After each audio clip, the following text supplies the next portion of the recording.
Lando is, I tried to make him into a hero that transcends all of these, the arguments, the old cliche. I didn't really want to talk about his ethnicity so much as I wanted to talk about this person who's sort of living in the future far beyond all of those kinds of questions.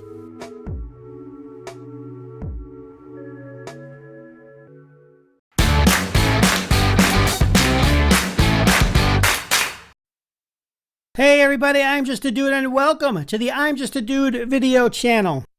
Today, we're going to talk about what Billy Dee Williams said in that video that I just showed you in the beginning. I think he's a wise man. He played Lando Calrissian famously well. He was charming, slick, easygoing, laid back, and yet an administrator as Lando Calrissian. This guy is 82 years old and he knows what the heck he's talking about.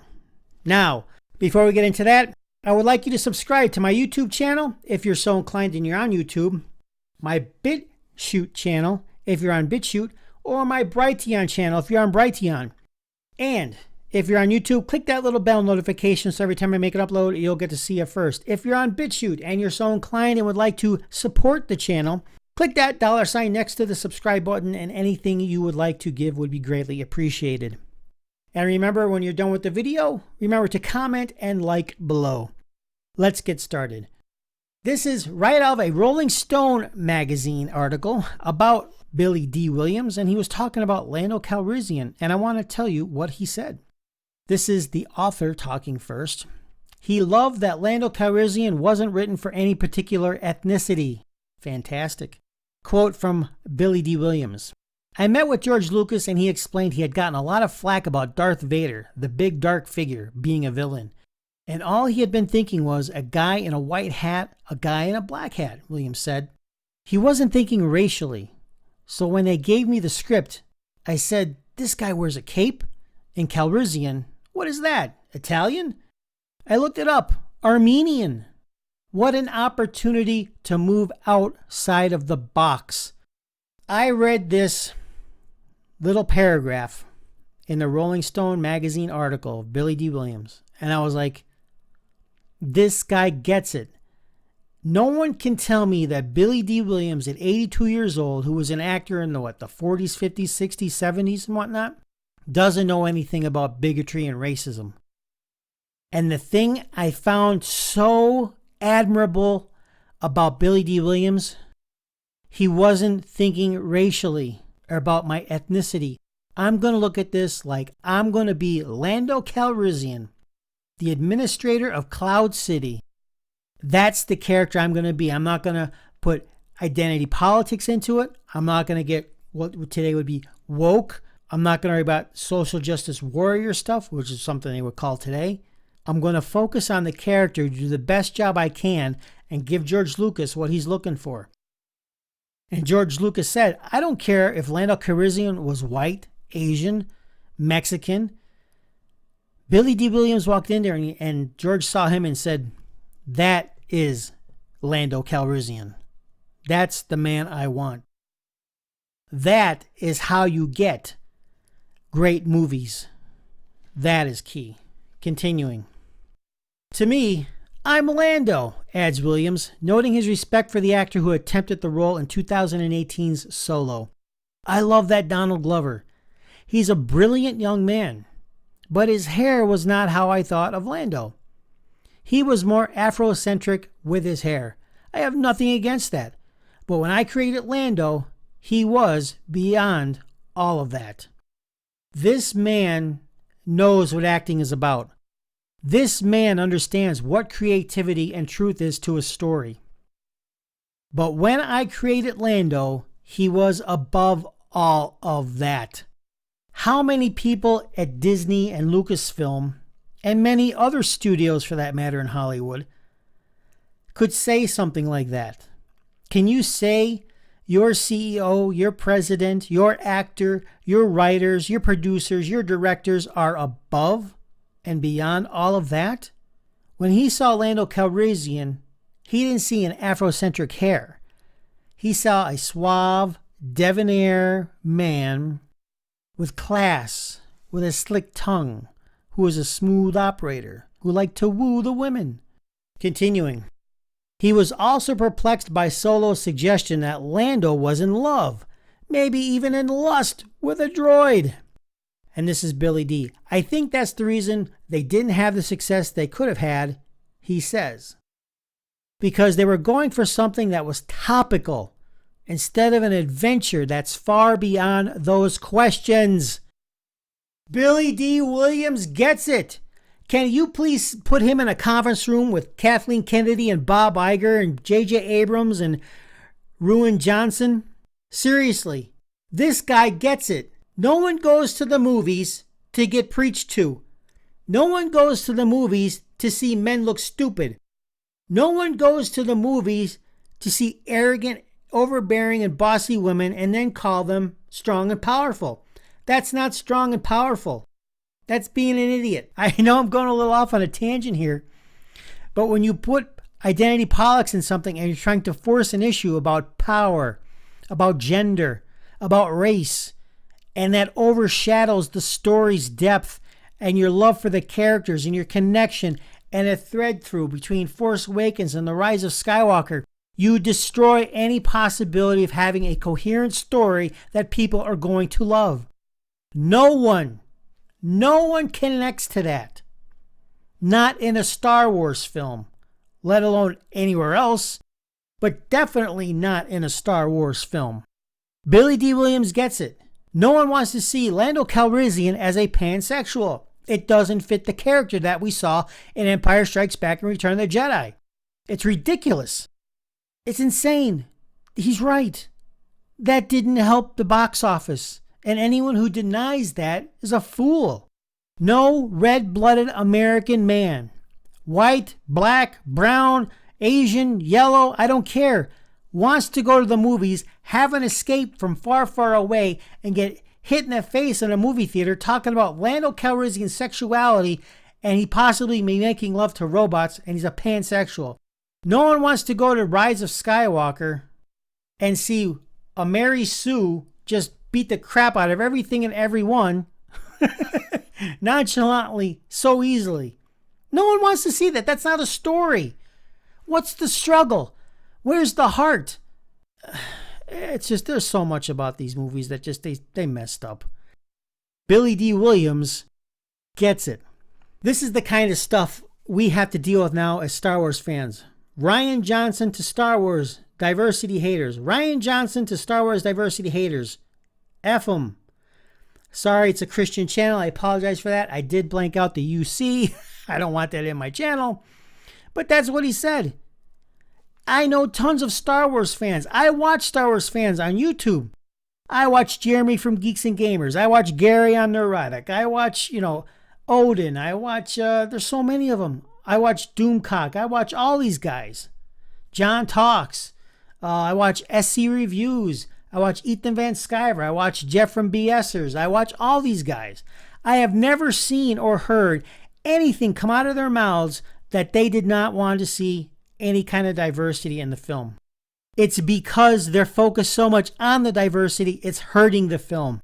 Diversity can't be the focus.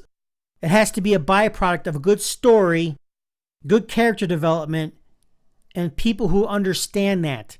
If you don't have that, everything's lost. These guys don't seem to get that are running the show at Disney and Lucasfilm right now.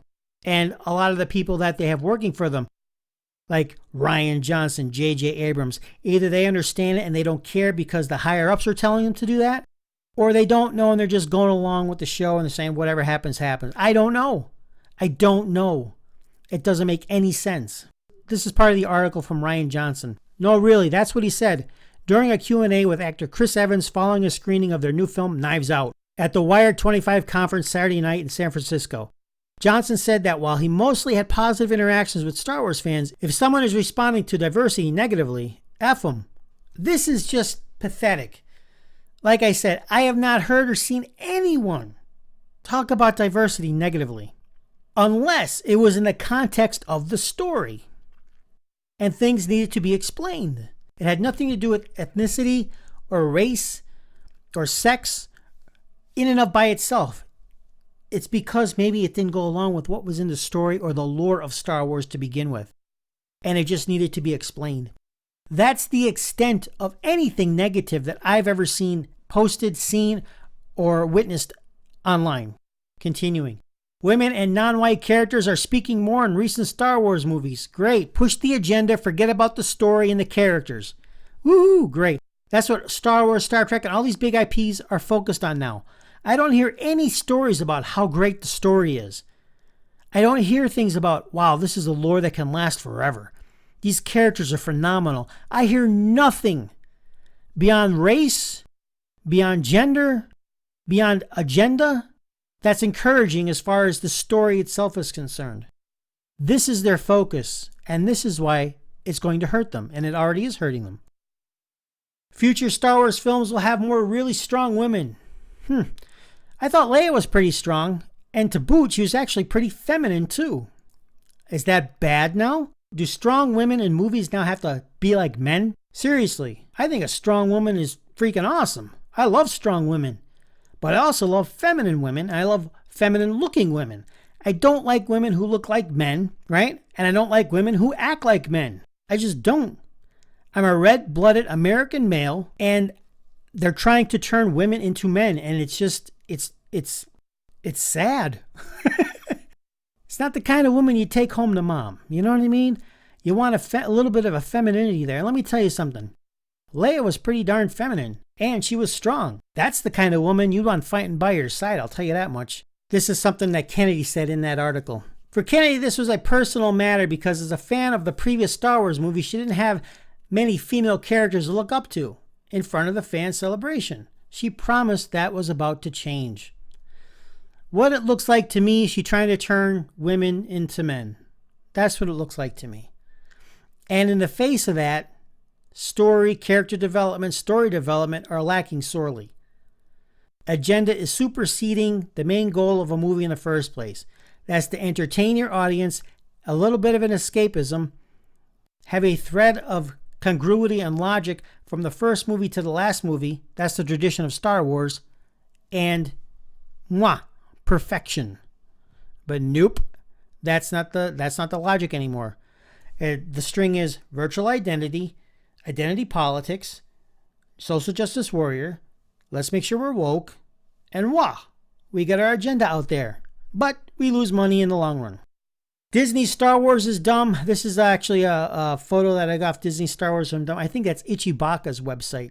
Check it out. It's a good website. The Force is female. People tried to convince me after you saw these people making videos out of it on YouTube, but this had to do purely with, Nike advertising campaign. I don't see any Nike advertising stuff behind them. I see Bad Robot behind them. That's Star Wars. I see Kathleen Kennedy. That's Star Wars. I see people who are actually involved in the back office of Lucasfilm. That's Star Wars. And this is very interesting and telling, and which actually blows the whole Nike theory out of the water. Did it have something to do with it? Yes. But they were definitely trying to, put a message up here that the Force is female. They didn't care about Nike. They cared about saying the Force is female. Another agenda-driven topic and attitude. This is Kathleen Kennedy. There are literally hundreds of people working in areas throughout production, marketing, and visual effects and post-production, and still the majority of those jobs are held by men. These are all jobs that women can do. They just need to be given the chance. That means that unions, studios, producers, directors, and other women in positions of power and responsibility need to make the effort. So, do or do not. There is no try. The Force is female. Well, I thought it was Yoda. Didn't Yoda say that? And he was a boy, right?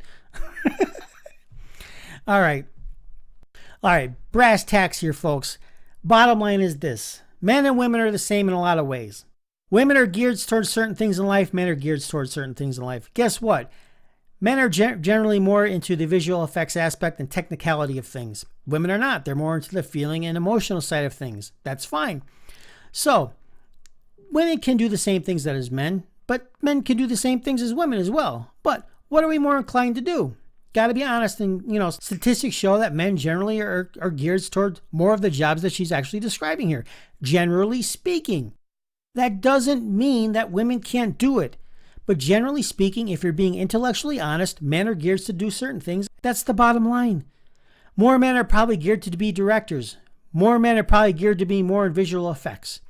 Men are geared to be this, that, and the other thing. Maybe women are more geared to be writers. That's great. Just write like George Lucas did and have a sound outline for a 3-story picture arc that's consistent. And don't let one movie get written by one guy and then another guy and another guy and the other screws up the last guy and the other guy's got to make it up. I mean, come on. This is all agenda stuff. Get the right people in there. It doesn't matter if they're male, female. It doesn't matter if you're white, black, brown, blue, Asian, purple, green. I don't care. Get the right people in the positions that have the passion, the desire, the ability to do something well. And take notes from what worked before. Stop trying to change the world when you already know what works. Be creative, but stay within the line that actually made things successful. Be honest. Boys like Star Wars more than women. Boys like Star Trek more than women. Are there the exceptions? Are there a lot more women that like Star Wars and Star Trek now than there used to be? Absolutely. But generally speaking, the majority of people who still would like to enjoy Star Wars like we used to enjoy it are men and boys. They want to be naturally the heroes, the warriors, the hunters, the predators, the protectors. Where generally throughout history, women would be the support system. They would help you. They would be the strong ones. They would be the ones that would be the encouragers. And if they had to fight, they could fight, just like Leia did. Just like Catherine Janeway did on Star Trek Voyager. Of course, women can do those things. But generally speaking, those other things cannot be denied. And you're trying to tell me for thousands and thousands of years it has been like this. And now, within the last 5 to 6 years, everybody thinks they're going to turn things on their head in Washington, D.C. and in Hollywood and think it's going to fly. It's not going to fly. It doesn't matter how much soy you give boys, it's not going to go away. It's really not. I digress a little bit, but this is what Billy Dee Williams' article did to me, and I just wanted to share this with you guys because it was nice to see a man who's 82 years old, who's experienced probably, racial affliction, bigotry, all the kind of things that a black man could have faced in the 50s, 60s, 70s, coming up on his own, being a phenomenal actor, suave, debonair, cool guy who's being intellectually honest about all this other kind of stuff. When he says, I didn't bring these tendencies of today into the movie because the movie was a big, great adventure. It was a big landscape. And the whole idea is to get away from this stuff because you were in a galaxy far, far away. That's what these people are missing. That's what these people have a problem with. That's why Star Trek Discovery stinks. They're bringing up and talking about issues now that, were settled back in 2000 when Janeway took the helm of Star Trek Voyager. They're acting like it never happened. And that captain was written in such a way, she was powerful, she was strong, she was feminine, and she was treated her male subordinates with respect, and they treated her with respect. That's what's right. That's why no one had a problem with it. Nobody likes getting beat over the head as a man that Luke Skywalker is going to get beat over the head with a stick by someone he just met the other day. And he's supposed to be this great Jedi Master warrior, and he can't fend off a girl who just, learned her force powers, a couple of days before? Come on! It smacks of identity politics and nonsense. Cut it out! It's ridiculous. The agenda of Star Wars, Kathleen Kennedy, Bob Iger, and all the people who are just going along with it is going to destroy the greatest brand that ever existed. And it already started doing so. Maybe made a couple $1 billion. Maybe the second one made $1 billion, but the merchandising is going to crap as in compared to the other ones. All right, folks, I ranted on here for a little bit longer than I was expecting to, but I'm really passionate. Besides my Bible, my God, Jesus Christ, I'm really passionate about my entertainment. I enjoyed Star Wars and Star Trek as a kid growing up, and I love these genres of escape. I believe sincerely that God actually wants people to be entertained and have times of entertainment and relaxation. And this was mine. And I really enjoyed it as a kid growing up. And I see what they're doing to it, and it's just a shame. And I don't think George Lucas probably likes this at all. I wish he would have kept it Star Wars and Lucasfilm until he passed away. And I would have rather seen him split the company up after he passes away so this kind of stuff could never happen to the great characters that he created. It's a shame. All right, folks, listen, that's all I have for you today. Sorry it took so long, and thanks for sticking with me so long. If you'd be so kind, comment below, like the video, let me know what you think. Do you agree with Billy Dee Williams? Do you not agree with Billy Dee Williams? Do you agree with me, If you have a different point of view or opinion. And remember, folks, don't get nasty because you'll never get posted up here again. I'll block you. I'll get rid of you. This is not a nasty forum. No name calling, this, that, and the other thing. It's just civil debate, reason, and logic. And also, if you would be so kind, subscribe to my YouTube channel. Click that little bell notification so every time I make an upload, you'll get to see it first. If you're on BitChute, click the subscribe button on BitChute. And if you're so inclined and you'd like to support these channels, click that $ next to the subscribe button. And anything you could do would be greatly appreciated. And don't forget about my Brighteon channel. That's my other video channel. Subscribe to that channel as well if you're on Brighteon. And remember, if you'd like to chat, talk, discuss, you can reach me on Twitter, Gab, Minds, Instagram. I'm on all these social media platforms. I'm not on Facebook because I'm not a fan of Facebook. But all right, guys, that's all I have for today. Until next time, what do I always say? I say, God bless, guys. Take care. And until next time, bye now.